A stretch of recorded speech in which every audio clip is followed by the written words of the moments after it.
Hello everyone.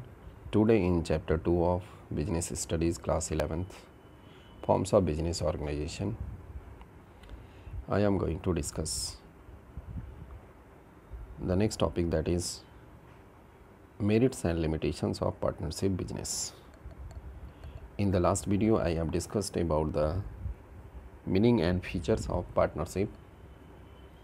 In this video I will discuss about merits and limitations. So let's start the topic. Merits of partnership. First merit of partnership is ease of formation and closure. Partnership form की जो formation है वह बहुत ही आसान है और इसकी closure भी बहुत ही आसान है, because partnership form can be easily form with an agreement between 2 or more persons to carry out some lawful business. No legal formalities are required to form partnership. Registration is not mandatory. जैसा आपको बताया गया कि partnership business को form करने के लिए minimum 2 और मैक्सिमम 50 लोगों की ज़रूरत होती है। तो अगर 2 या 2 से अधिक व्यक्ति एग्री होते हैं किसी लॉफुल बिजनेस को रन करने के लिए, तो इमीडिएटली जो है वो पार्टनरशिप की फॉर्मेशन हो जाती है। पार्टनरशिप एक्ट 1932 ने जो है पार्टनरशिप बिजनेस के रजिस्ट्रेशन को कंपलसरी नहीं बनाया है, क्योंकि एग्रीमेंट जो है वो ओरल और रिटन दोनों में से कोई भी हो सकता है और उसके आधार पर इसको फॉर्म किया जा सकता है। इसीलिए यहाँ पे कहा जाता है कि अगर 2 or more persons are agree to run a lawful business, तो then partnership immediately comes to an existence. So legal formalities नहीं होती है, इसीलिए यहाँ पर जो इसकी फॉर्मेशन है उसको यहाँ पे कहा गया ईज़ ऑफ फॉर्मेशन। और क्लोज़र भी इसी तरीके से, अगेन अगर रनिंग बिजनेस को क्लोज़ करना चाहते हैं पार्टनर, तो देन क्लोज़र के लिए भी यहाँ पर कोई भी लीगल फॉर्मेलिटीज़ की ज़रूरत नहीं है। Easily it can be close down when ever partners want. तो ये एक पहला फ़ायदा है। दूसरा है बैलेंस डिसीजन मेकिंग। यहाँ पे जो डिसीजन मेकिंग की जाती है वह बैलेंस होती है, क्योंकि कई लोग होते हैं, there are so many person, 2 or more persons होते हैं, तो सबकी जो सहमति होती है किसी पर्टिकुलर मैटर के ऊपर, सभी की सहमति ली जाती है, सबकी कंसेंट होती है, जो म्यूचुअल कंसेंट पे, जैसा फीचर में आपको बताया गया था कि all decisions are taken jointly on the basis of mutual consent. तो यहाँ पे ऐसा होने से जो डिसीजन होता है वह बेटर डिसीजन होता है इन कंपैरिजन टू, अगर हम बात करें तो sole proprietorship business. That's why this is the merit of partnership. All decisions are taken in partnership business jointly, so balanced decisions are taken by the partners. Third is more funds or capital. यहाँ पर अगर हम compare करें तो sole proprietorship business के comparison में या joint Hindu family business के कंपैरिजन में, यहाँ पे जो कैपिटल होती है बिजनेस में, पार्टनरशिप में वो ज़्यादा कैपिटल होती है, because large capital can be accumulated because each member of firm contributes some amount in form of capital. क्योंकि जितने भी पार्टनर्स होते हैं वे सभी पार्टनर कुछ ना कुछ अमाउंट कंट्रीब्यूट करते हैं, और जब कुछ ना कुछ अमाउंट सभी लोग लेकर के आएंगे तो definitely in comparison to sole proprietorship, जिसमें कि एक व्यक्ति पूरा का पूरा कैपिटल इन्वेस्ट करता है, तो उसके कंपैरिजन में यहाँ पर जो कैपिटल हो गया या फंड होगा बिजनेस के लिए वह ज़्यादा होगा। तो ये एक फ़ायदा है, एक मेरिट है पार्टनरशिप बिजनेस का। Next is sharing of risk. Risk को भी शेयर करते हैं कई लोग होते हैं। In partnership form the risk involve in running the business are shared by all the partners. अगर कोई लॉस होता है तो उसको सभी पार्टनर, जितने भी पार्टनर्स होंगे उनके द्वारा उसको शेयर किया जाएगा, जो भी एग्रीड रेशियो है उसी के अकॉर्डिंगली उसको शेयर किया जाएगा। तो इससे जो इसका बर्डन होता है वह भी काफ़ी कम होता है इंडिविजुअल के ऊपर in comparison to sole proprietorship. जैसा कि सोल प्रोप्राइटरशिप में देखा एक ही व्यक्ति होता है, तो अगर बिजनेस में कोई लॉस हुआ तो अकेले उसको बियर करना है, तो उस कंडीशन में बिजनेस के ऊपर इसका एडवर्स इफेक्ट पड़ता है। But in case of partnership business अगर हम देखें तो यहाँ पे जो रिस्क की शेयरिंग है वो कई पार्टनर्स के बीच में हो जाती है, जिससे कि इसका जो बर्डन है वो काफ़ी कम हो जाता है एक इंडिविजुअल के ऊपर। सो इस कंडीशन की वजह से जब इसको शेयर किया जाता है कई पार्टनर्स के बीच में रिस्क को, तो then it reduces the anxiety burden and stress of individual partner. इससे जो है किसी एक पार्टनर के ऊपर जो इसका जो एंजाइटी है या बर्डन है या स्ट्रेस उसके ऊपर होता है वह कम हो जाता है। तो ये एक इसका बेनिफिट है। Next is secrecy can be maintain. Partnership business में पार्टनरशिप बिजनेस को एज़ पर रूल जो है अपने फाइनेंशियल स्टेटमेंट को पब्लिश नहीं करना होता है, इसलिए बिजनेस की जो सीक्रेट इन्फॉर्मेशन होती है, फाइनेंशियल पोजीशन होती है, वह पब्लिक नहीं हो पाती है और यहाँ पर उनकी बिजनेस से रिलेटेड सीक्रेसी और कॉन्फिडेंशियल इन्फॉर्मेशन बनी रहती है।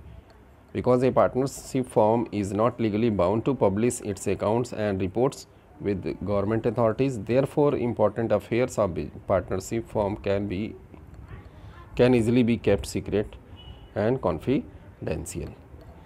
तो ये सीक्रेसी होती है। तो ये कुछ पार्टनरशिप बिजनेस के मेरिट्स हैं। अब हम बात करेंगे इसके लिमिटेशंस की। इन सभी मेरिट्स के बावजूद भी there are so many demerits या डिसएडवांटेजेस और limitations of partnership business. The first is unlimited liability. जैसा फीचर में आपको बताया गया था कि इंडिविजुअल पार्टनर की जो लायबिलिटी फॉर्म में होती है वो अनलिमिटेड होती है। Means in case of loss और more debts, if the assets of the firm are inadequate to pay the business debt, then the personal properties of partner can be used for repaying the debts of the firm। तो यहाँ पे firm के dates को पे करने के लिए जो है इनकी पर्सनल प्रॉपर्टी को यूज़ किया जा सकता है अगर एसेट्स ऑफ द फर्म जो है बिजनेस की जो है एसेट्स हैं वह इनसफिशिएंट होती हैं। तो ये पहला इसका लिमिटेशंस है। नेक्स्ट आता है लिमिटेड रिसोर्सेज। यहाँ पे ये कहा जाता है कि जो रिसोर्सेज होते हैं वो लिमिटेड होते हैं, बहुत ज़्यादा रिसोर्सेज नहीं होते हैं। Unable to run large scale business organisation because there is limit on maximum number of partners in a firm, therefore capital investment by partner is low and sometimes fund are insufficient. In such conditions, firm faces difficulty in expansion beyond a certain size। तो उस condition में अगर सभी partner बहुत कम capital invest करते हैं, थोड़े amount को ही इन्वेस्ट करते हैं, तो उस कंडीशन में यहाँ पे बिजनेस में फाइनेंस की कमी हो जाती है और अगर हम लार्ज स्केल पर बिजनेस को रन करना चाहते हैं तो फिर ये पॉसिबल नहीं हो पाता है। इसीलिए यहाँ पे एक लिमिटेशंस के तौर पे कहा गया कि लिमिटेड रिसोर्सेज को फेस करता है partnership business. Next, possibilities or chances of conflict. यहाँ पर पार्टनर्स के बीच में कन्फ्लिक्ट होने के चांसेज होते हैं, ये एक लिमिटेशंस है। और अगर कन्फ्लिक्ट होता है तो इसकी वजह से बिजनेस जो है वो डिज़ोल्व हो सकती है। There is a possibility of dispute और disagreement among the partners in case of difference in opinion. अगर किसी पर्टिकुलर मैटर पर इनके बीच में डिफरेंसेस हो जाते हैं, ओपिनियन पे कोई एक कॉमन कंसेंट नहीं बनता है, तो in that condition there is the possibility of dissolution of firm. तो फर्म को डिज़ोल्व किया जा सकता है, ये एक पॉसिबिलिटी यहाँ पे हो सकती है। लैक ऑफ कंटिन्यूटी या uncertain life of the business. The life of partnership firm is very uncertain because it comes to an end by death, retirement, lunacy, insolvency of any partner. अगर किसी partner के साथ इस तरह की condition create होती है तो उस समय पार्टनरशिप फॉर्म बंद हो सकता है। इसलिए यहाँ पे कहा जाता है कि जो बिज़नेस की कंटिन्यूटी है वो अनसर्टेन होती है, उसकी लाइफ जो है वो अनसर्टेन होती है। As it has no separate legal entity, क्योंकि यहाँ पे बिजनेस की जो एंटिटी है और पार्टनर्स के बीच में जो रिलेशन है वो सेपरेट नहीं होती है। However on the basis of fresh agreement, लेकिन अगर ये रिमेनिंग पार्टनर, जैसे हमने बताया आपको, सपोज करिए 4 पार्टनर्स आर देयर और यहाँ पर एक पार्टनर की डेथ हो जाती है, तो रिमेनिंग पार्टनर अगर चाहें तो इस बिज़नेस को आगे कंटिन्यू कर सकते हैं आफ्टर न्यू एग्रीमेंट, नए एग्रीमेंट के बेस पर। तो ये हो सकता है। अदरवाइज़ ये जो 1932 का जो एक्ट है पार्टनरशिप का, उसके अकॉर्डिंग अगर डेथ, रिटायरमेंट, ल्यूनासी या इंसॉल्वेंसी की केस होती है तो उस कंडीशन में पार्टनरशिप बिजनेस डिसॉल्व हो जाएगा। लैक ऑफ पब्लिक कॉन्फिडेंस, ये लिमिटेशन के अंतर्गत ये कहा गया कि जो है पब्लिक का जो बिज़नेस के अंदर है जो रिलायबिलिटी है वो कम होती है। बिकॉज बिजनेस से रिलेटेड इन्फॉर्मेशन पब्लिश नहीं होते हैं, फाइनेंशियल स्टेटमेंट पब्लिश नहीं होते हैं, तो पब्लिक को इसके बारे में जानकारी नहीं होती है। इसलिए लोगों का जो कॉन्फिडेंस है बिजनेस के अंदर वो काफ़ी कम होता है। ए partnership form is not legally bound to publish its accounts and reports, therefore the faith of the public is generally low because the public does not know about the actual financial position of firm। क्योंकि public जो है वह actual financial position firm की नहीं जानती है, इसलिए जो है यहाँ पे कहा जाता है कि पब्लिक का जो कॉन्फिडेंस होता है बिजनेस के अंदर वो कम होता है। Thank you very much for watching this video. Keep watching, like and share.